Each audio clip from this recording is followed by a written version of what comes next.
On behalf of the chapter, we will welcome the panel members. There is a slight change, so we will have Geetha will be moderating the panel. So welcome Geetha over, and then we will continue with the panel.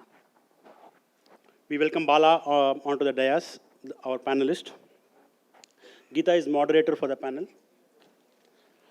We welcome Smitha Kumaran to the dais, and we welcome Ramesh Kottaram as a panelist. Over to you, Geetha. Good evening, everybody. So we are here on the last panel and the last program for the evening, and we finish with the valedictory after this. Our panel is going to be discussing the future of skilling in a rupt world. Just to set the context for that, one of the key risks in the current rupt environment is a lack of competency or skill. The technical landscape is changing rapidly, and so is the vulnerability and the threat landscape. The number of security incidents are on a rise. The question or challenge for an organization is on having the right competency imparted to their team or their associates. The industry expectation is to have strong fundamental knowledge of cybersecurity, data analytics, etc. The current expectation is to reduce the induction training timelines so that deployment is faster, and you have a continuous learning plan to ensure upskilling and on-need testing. I have with me a very distinguished panel, Ms. Smitha from NASSCOM, Mr. Ramesh from Skillsda, and Mr. Bala from Stratinfinity. I would like them to introduce themselves before we go on to the questions. Smitha, please. Yeah. Hi, my name is Smitha. I was with Wipro Service Organization for last 26 years, and I used to do social learning and gig workforce in the last 8 years of my life there. And in this February, joined NASSCOM as part of an initiative by Ministry of Electronics and IT called Future Skills Prime. So our mission is to make India digital ready talent by 2025. Very happy to be here. Vanakkam and good evening to all. My name is Kottaram Ramesh, founder of a company called Skillsda. We are a deep dive company in cybersecurity and a couple of emerging technologies. We work with CERT, we work with NCIPC under the Prime Minister's office, and in here to do a lot of capacity building in cybersecurity, because we all understand that cybersecurity is today national security. So we will deep dive more as we go forward. I will hand over the baton to. Thank you. Thank you, Geetha. Welcome to Honorable Minister, the most vibrant, transformative, very knowledgeable and very easily approachable, down-to-earth Minister, Shri Mano Thangaraj, sir. Welcome, sir. Very good evening. I'm Bala Subramaniam. I've been in the industry for about 20 years. I used to be the former chairman of NASSCOM. I was a CISO for TransUnion and Dun & Bradstreet. I was a CEO for Blackboard and Higher One. It's an US entity. Presently, I have a company called Stratinfinity, which basically builds the global capability centers across India.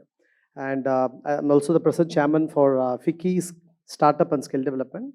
I'm chairman of IIT Sri City under the Ministry of Education. And I'm also representative of CyCOD, Cyber Coordination Committee, Ministry of Home. Happy to be part of this great panel. Looking forward to talk to you. Thank you, everybody. I'm sure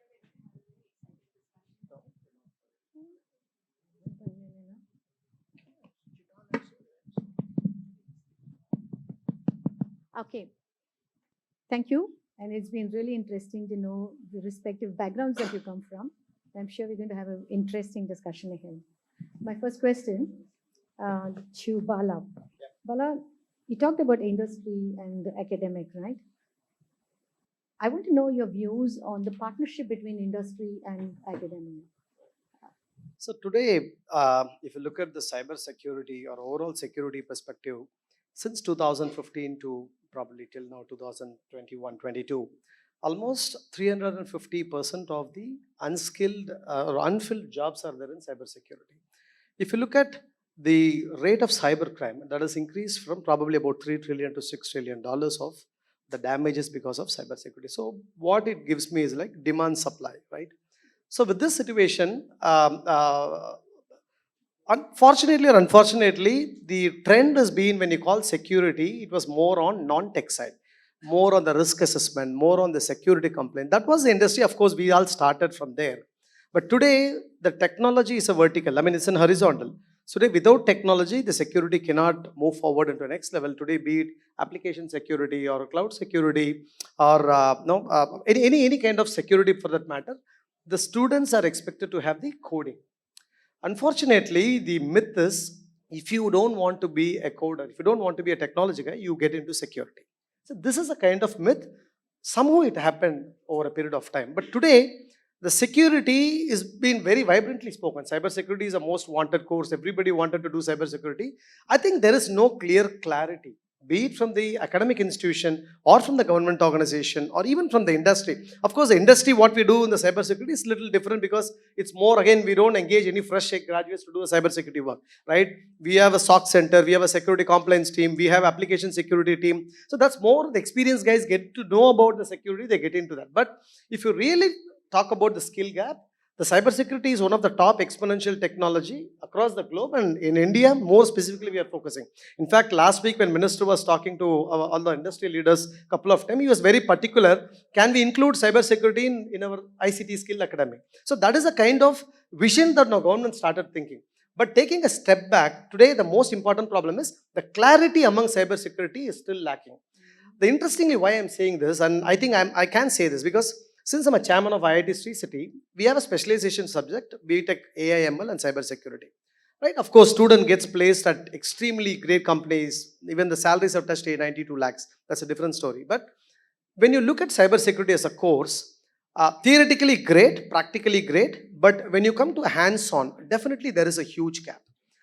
Be it from the industry or from the startups or even from the government organization, the opportunity for the students to understand the whole landscape, there is a huge gap. This is something have to be addressed. I think, I was telling Vaidhi a few minutes back, ISACA could be the only platform which can take this initiative and make sure the academia ecosystem understands the overall landscape of cybersecurity. I'll just pause here. I will, and I'll let Ramesh chip in here. Yeah. Definitely, academia wants to forge alliance with industry to shorten the skill gap. We have spoken with hundreds of colleges, and in unison, they agree that yes, we need industry support to train our students to fill these gaps, employable, skills. Now they have their own challenges. One, they have problems to get the courses accredited by the university. Then they have a board of studies. Then they have so many other things to do. So what academia does is that they take these selected courses and put them as value-added courses. So they don't bring it into the curriculum, but they give as value-added course. And to make it attractive for the students, they also give 2 credit or 3 credit points so that it enthuses the students to go and learn more. From the industry side, industry also wants to adopt these kind of required technologies from the academia. But the gap we see here is that industry is in a rush. They want to fill their positions, so they are always going for lateral hiring. It's almost like poaching, somebody who's a threat hunter or a vulnerability assessment person. If in one company drawing 8 lakhs an annum, he jumps to another company at 10, another company at 12, another company at 14. So all they do is only poaching. They're not training or they're not improving the pipeline. So companies must come forward, go to places like Dindukal, Trichy, all these tier 2, tier 3 cities, adopt those colleges and start young, start from the second year. Why do you push students in the final year, 7th semester and say, please do this so that I can get you a job and you can come into my company by the time you complete the course? So instead of pushing, they need to take it slow and modulate their requirements in nugget-sized courses and give it to these students so that they learn, and by the time they come to the final year, the pipeline is good and they already have, skilled students for employment. It is very important for both the academia and the industry to come together to do that. This is, my opinion. Smitha, having been in industry and then now with an industry body, where do you see industry playing a role in this? I think it is, maybe we'll have to start from the structure of this, right? What is skilling? I'm sure last 48 hours, all of you have been here and you heard so many sessions. How many of you think you learned something new? Learned something new? Okay. How many of you think you are skilled in implementing it back in your workplace? Anything? Okay, so 2, 3. That I think is the major problem that most of us have, right?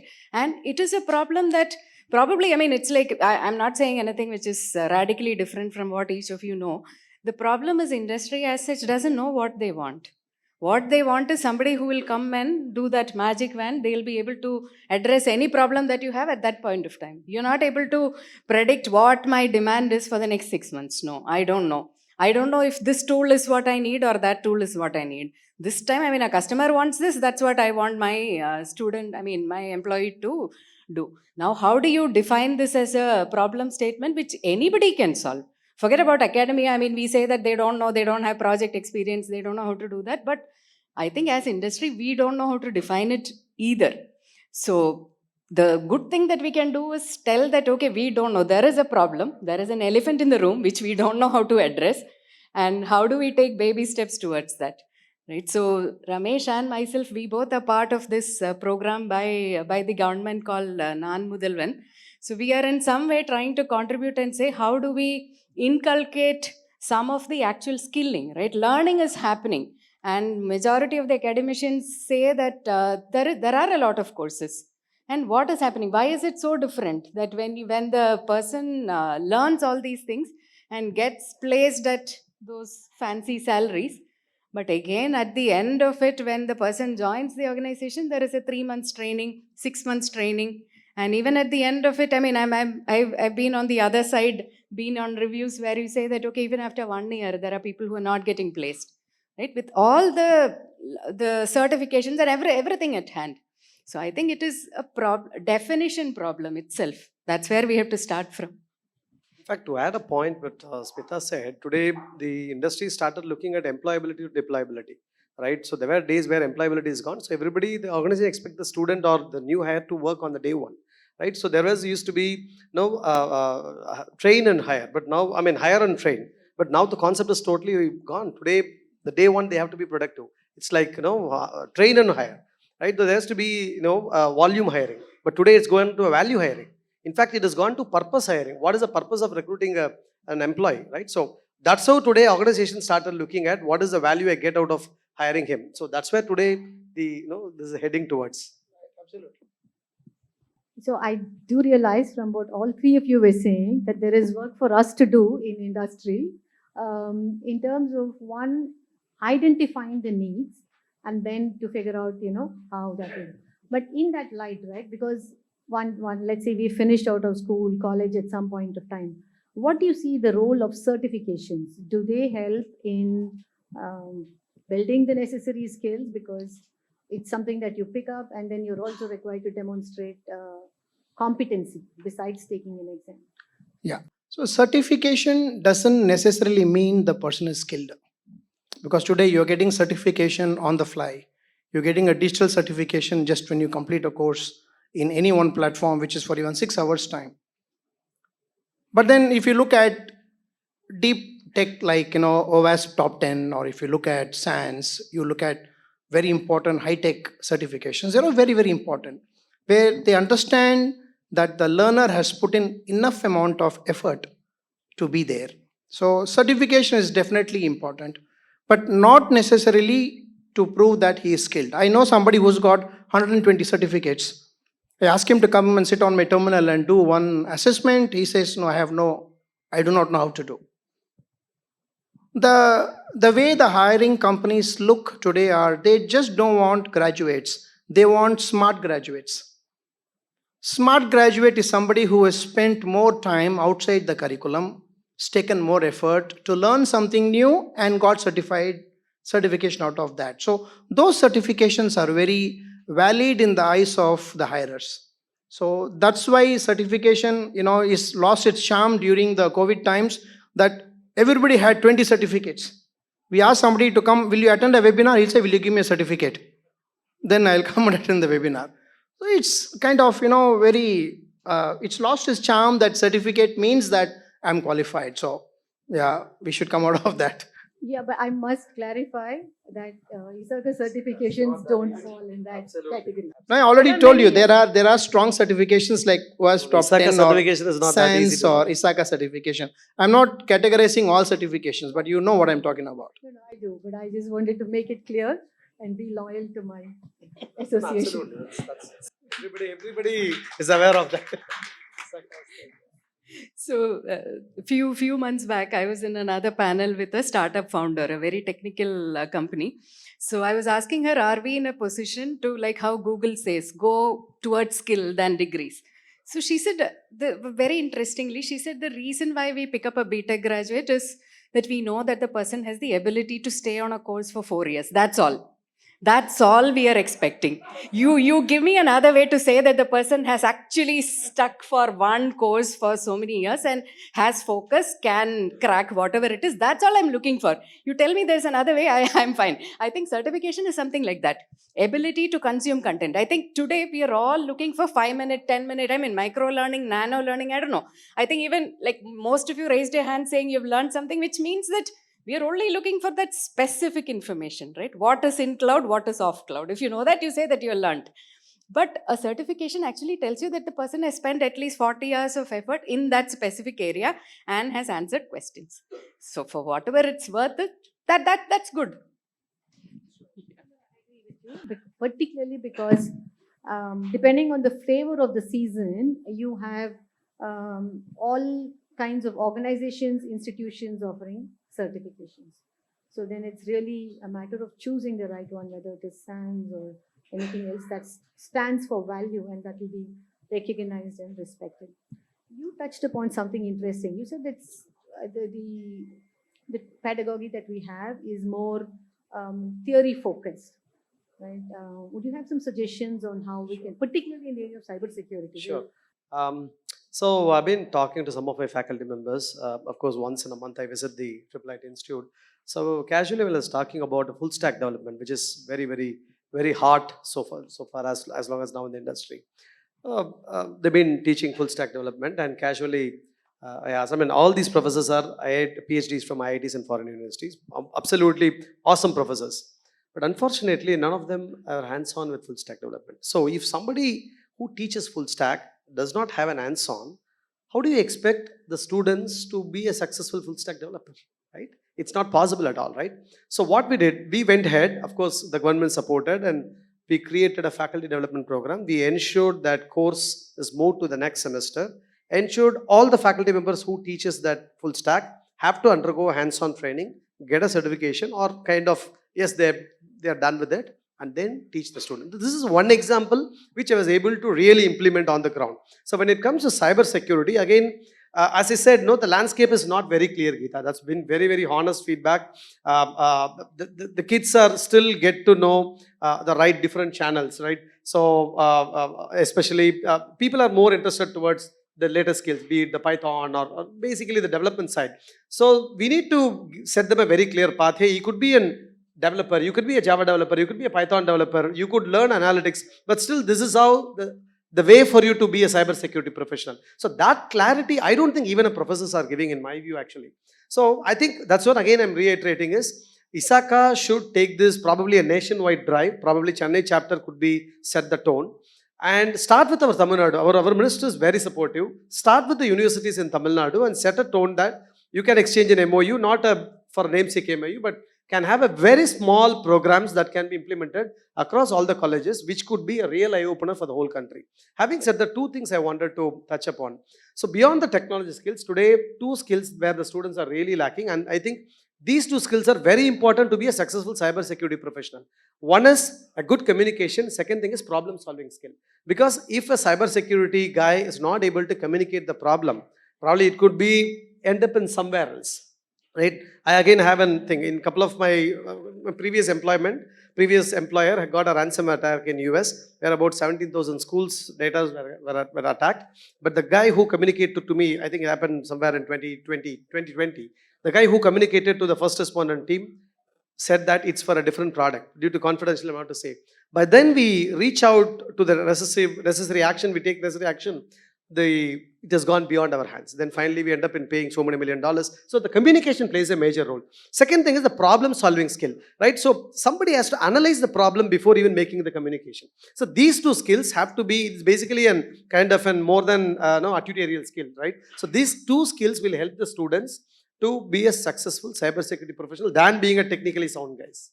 So I look at it. Oh, I couldn't agree with you more. In fact, in one of our discussions earlier, where we talked about digital blackmail, incident response and the crisis communication is key. But not just in that context, but also in the context of overall understanding how to triage a problem and how to communicate at different levels. The same situation, the same problem has to be communicated differently to the operational team, the technical teams, to management and so on. So that's certainly an area that needs attention. Smitha, would you have a view on that? Okay, so maybe my view is slightly different. I mean, I somewhere feel that getting hands-on on a specific skill, yes, but the point of learning, or you go back to purpose of living or purpose of learning. Why are we learning? Because there are some other muscles that grow, which should actually come in handy when you fall. Like how you exercise, you build your muscles, and then when you fall, it comes in handy for you. So like when you learn, you're supposed to, invoke certain muscles which are actually doing all these things what Bala said, right? Problem solving or all those things. It's not like I have seen, and I've very sadly seen that in the curriculum there will be 2 hours of problem solving. No, you cannot teach problem solving as a period. In a thing. It just happens. It has to happen, right? So it is that famous Karate Kid example, right? Jacket on, jacket off actually builds your muscle, and maybe you're doing something else. You're learning in incident response, or you're learning IDAM, but actually what you're doing is trying to solve a problem, and that's where we have to be. So even if the professor, the only point where I'm differing from you, Bala, is the professor may not be a professional, has seen that particular situation, but can he or she help the kid to think in those lines? That's enough. Because you can't get professionals to go and take classes. You can't get them to, we did have this request from Kerala actually asking, can you give internships to our professors? You're giving students internship, you might actually, why don't you give our professors the internship? I think it's taking it too far, but at least if they're able to teach them how to approach something, that's more than enough. That's a very good point. When you give internships to professors, like Bala just did in his university, you can get a lot more value downstream. Ramesh, I'll just take a few seconds to talk, augment what Bala was saying. Cybersecurity or any of these emerging technologies have very little to do with theory. You have to do 20% theory and 80% hands-on.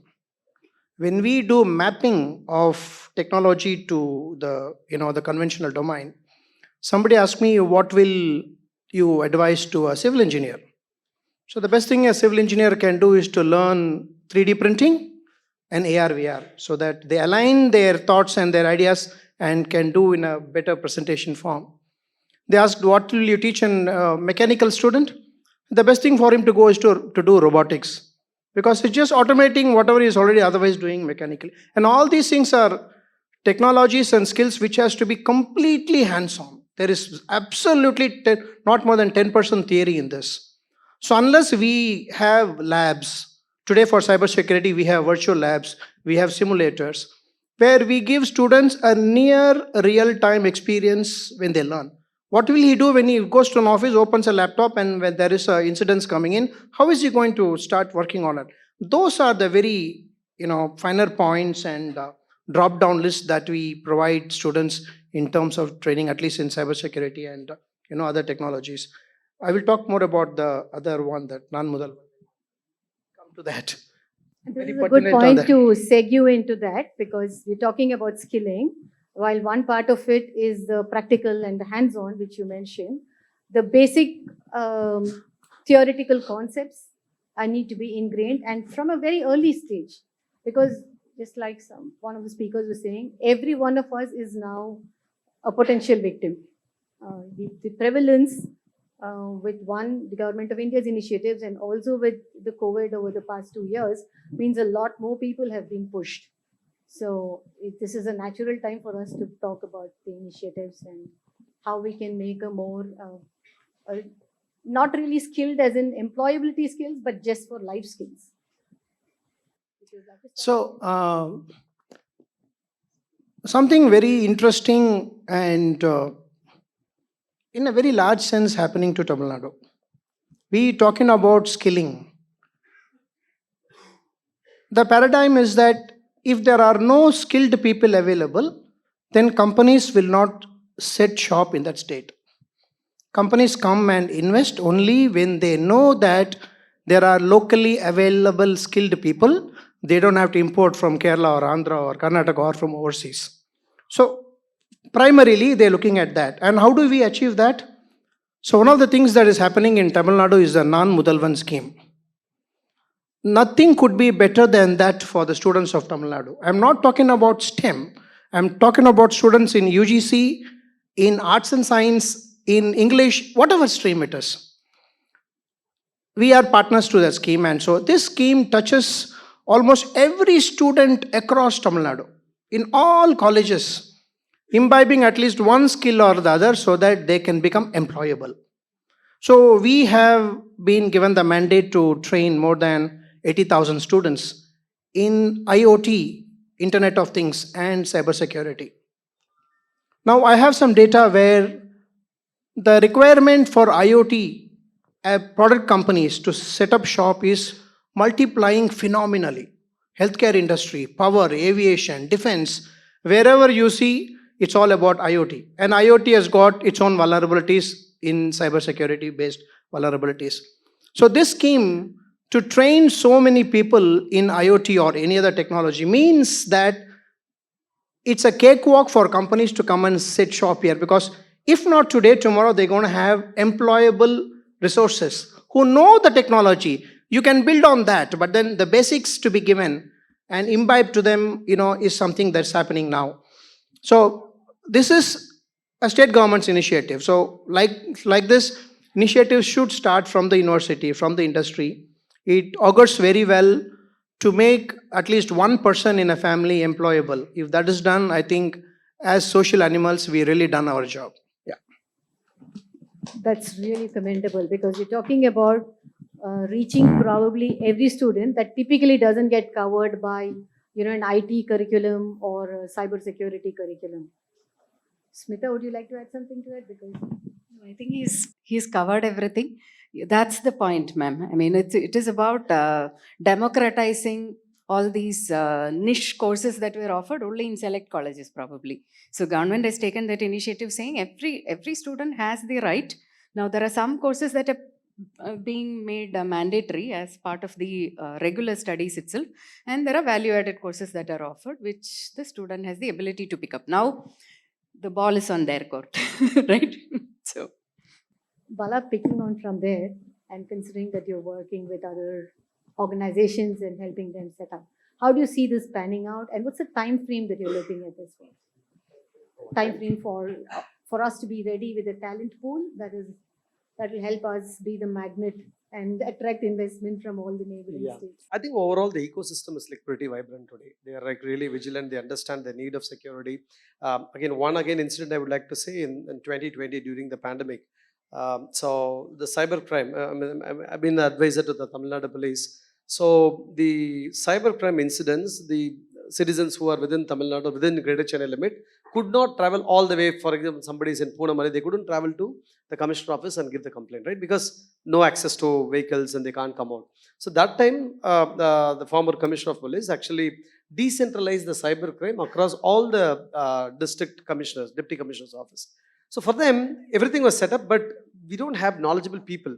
Of course, the We had the technical sub-inspectors and inspectors, but probably they understand what this router is all about, what is email is all about. Beyond that, they couldn't do. Then I reached out to the industry. Fortunately, NASSCOM and some of the industry CEOs volunteered that they send their cybersecurity team. For example, I live in, say, Ananagar. I will be attached to the Deputy Commissioner of Police, Ananagar's office. Any queries or any suggestions, I can just come on, help out. I think this is the kind of initiative that done by the industry and the police department. This is one example, but this is not sustainable. That's what. So once people change, things change. So having said that, but at least there is forward thinking from the whole ecosystem, which is 0 to 1 or 0 to 2 has already happened. The next level is, as I said, setting up landscape, and somebody have to pull the wheel. That can be done probably by the government, by ISACA, right? The right body who have the right knowledge, who have the right bandwidth, because the kind of the ecosystem what ISACA has, like, amazing, right? So each one of us can identify certain areas, and we can just move forward in a way, like probably with non-Muldan or with ICT Academy, or with tying up with the University, which has large pool of engineering colleges. So some sort of things can be started, and then it could be moved on. But I think the overall ecosystem is vibrant to accept this, take it from. They realize the importance of cybersecurity. Again, still we have long way to go, but we are at the right time. Yeah.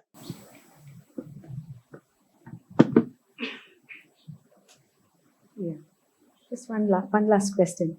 And now that we see a lot of gig economy workers, Ramesh, if you can start with, how do we enable them? Gig economy is not bad. It's all, kind of short-term contracts or short-term, job opportunities that those skilled people get. For example, we have, in cybersecurity, we have something called bug bounty. Bug bounty is to find vulnerability in an application or in a secure coded form or in a SaaS platform or a product. It can be anything. Even Amazon, allows students to, break into them and enumerate, not exploit. They should stop with enumeration and give the data saying that there is a hole here, and then they'll come and plug into that. And so those people are paid money. So those contracts, which is a part of the gig economy, as we say in cybersecurity, is very good for the students as a learning curve, because they don't get that experience anywhere. We do a lot of breach point programs for cert. So we are given the authority to employ students in an internship and allow them to go break into the websites of banks, power segment, aviation segment, whatever it is. And these people go really find out a lot of vulnerabilities, and they come up with those details, and then we report it to CERT, and then they give an advisory and close it. So gig economy is good, but learning doesn't stop there. But it is a huge fillip for students who are, especially in security, to use this opportunity to learn more as they go forward. Otherwise, as a one person, they will never get the opportunity to go and break into a system and find. They'll be put in jail, right? So this is, I think it is a very good, way to promote talent in people. True. In fact, last year, one of our speakers was a class 11 student, and we invited him because he had again found some vulnerabilities on one of the most popular platforms, and just like you said, he was rewarded with a bounty and so by a minister. That's a good insight. So Ranganathan. Oh, okay. So now we pause here to take questions from the audience. Feel free, and if you'd like to direct it to any one person, do let us know. I mean, all the time when we are talking about this scaling up or shaping up the skills, we are into the next gen. We are talking about how we are going to fill the industry with the next gen who are all coming up. This is very good thoughts, and I could find that people are doing it, and the government is also taking initiative. But from the panelist, I want to understand how the scaling up has to happen, the people who are already employed. Because in IT industry, things are changing, technologies are changing. So cross-functionality is, or multidisciplinary functionality is expected. So I want the thoughts, how good could be. But again, e-learning, please drop it out. Certification, please, you yourself pointed out. So what could be the better way, which you advise for the individuals or the corporates? Your views, please. Thank you. First and foremost is that a very pertinent question, and Ministry of Electronics and IT and NASSCOM Future Skills have come out with an incentive program to incentivize people who want to learn any one emerging tech. Any of you can do it. You can be a non-IT person wanting to learn something in IT, or you could be an IT person wanting to skill yourself up on the same thing. The government gives you 14,000 rupees back on your learning, 3,500 rupees for a foundation course, some 1,200 rupees for assessments, and if you do a deep dive, they give around 8,000 rupees back to you from the course fee that you would have otherwise paid. There is a lot of things, but this, how many of you in this hall know about this program? That is the issue. So these programs must be taken in such forums and told to professionals like you, so that you can ask your own employees or subordinates or associates to go and look up at this program and try to skill up. So this is a very, very beautiful scheme, and I think I spoke for Smitha, so I think you should go and look at this incentivized scheme from NASSCOM Future Skills, and this way is the only way for us to take things forward. Just add one, thanks for asking that. That's my role in NASSCOM. My job is to actually reskill existing working professionals, not the academia. But the last 6 months I've been with them, I have figured out that's the toughest nut to crack. It's impossible to get a working professional to come and take a program. And you gave me that caveat first itself, don't tell e-learning. இதுக்கு மேல நான் என்னங்க சொல்றது? So that's the problem. I think we all have to start from ourselves. And I made a point that, okay, I'm not going to talk about it until and unless I skill myself in a new skill. In the last 6 months, I have not done anything. So what am I doing? If I'm not doing it, then how am I there to Uttar solra madri? Now on the skill panit, I should be telling you. So yeah, it is. The scheme is there definitely, as Ramesh was telling. Government has put in money saying working professionals will get 50% of the course fee reimbursed and the certification amount also reimbursed. But how many people have taken it? Don't even ask me. If you have anybody has any suggestions on how to reskill working professionals? Yeah. Sorry to interrupt. If you look at the UK model and USA model, every year they are targeting 1 million people should be specialized in cybersecurity. Totally free. You learn any age, no category, whether you science student or history student. You join this course by online. They are assigned to a particular company or organization like ISC Square, UK or US. You can join online. You can finish this course.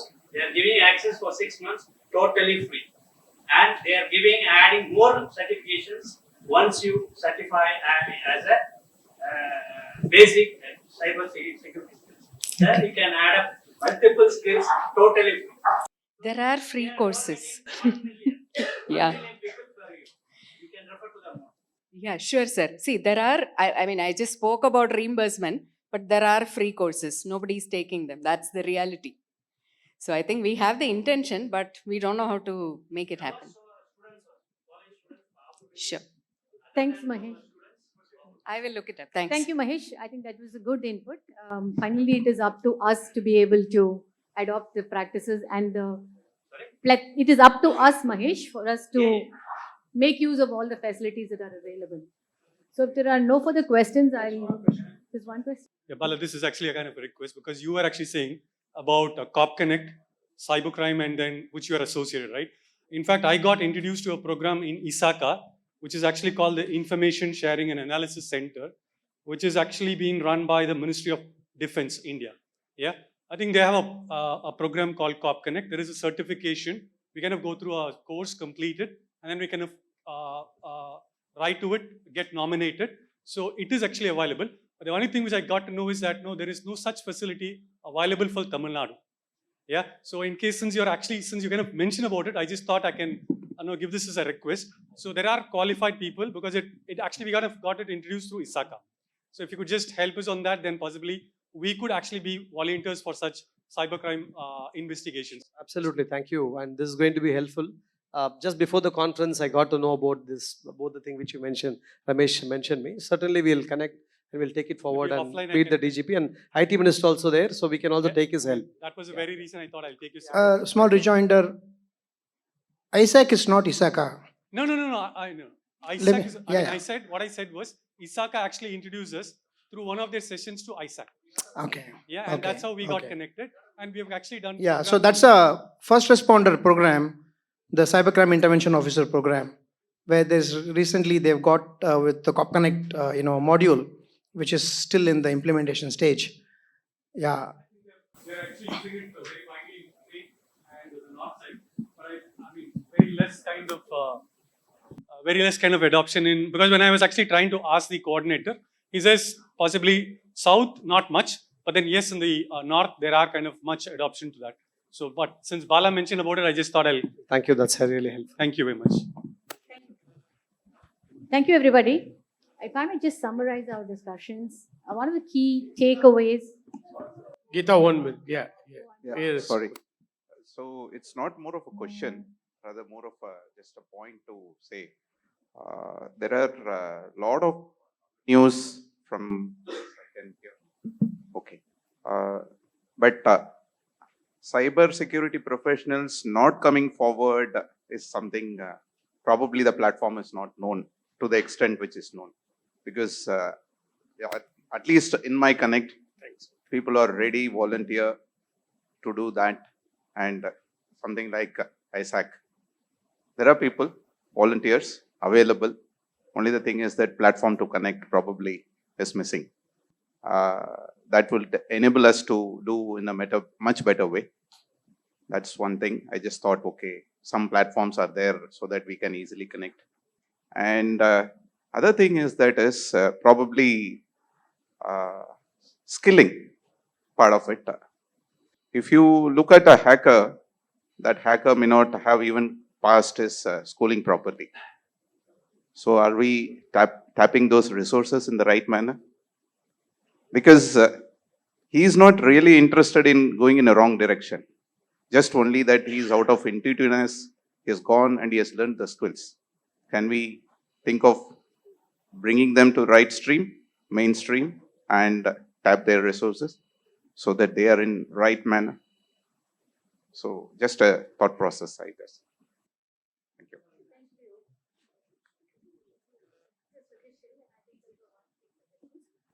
Certainly, we have a couple of points that Bala mentioned, as also ISAC that the other gentleman talked about. From ISACA, and with the support of all of us members, we'll see how we can do our bit to make this a safer place. To summarize our discussion about the skilling, I think we understand as industry we have a role to play.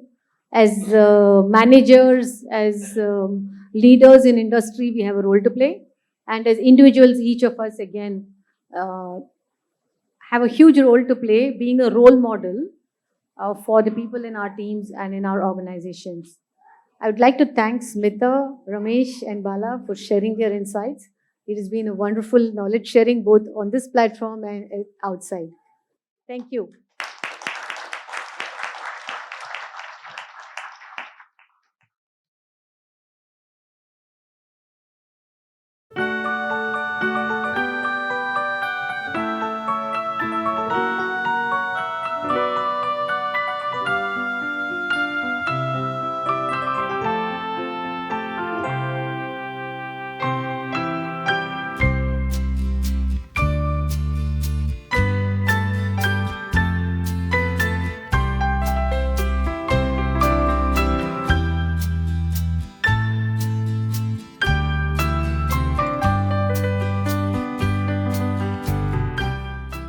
Collect the memento for the previous cloud panel. Please come. Prasanna, you're here? Prasanna? Okay. Rahul? Okay. It's okay. Sir, please come. You're here. Please come. Oh, we just missed it due to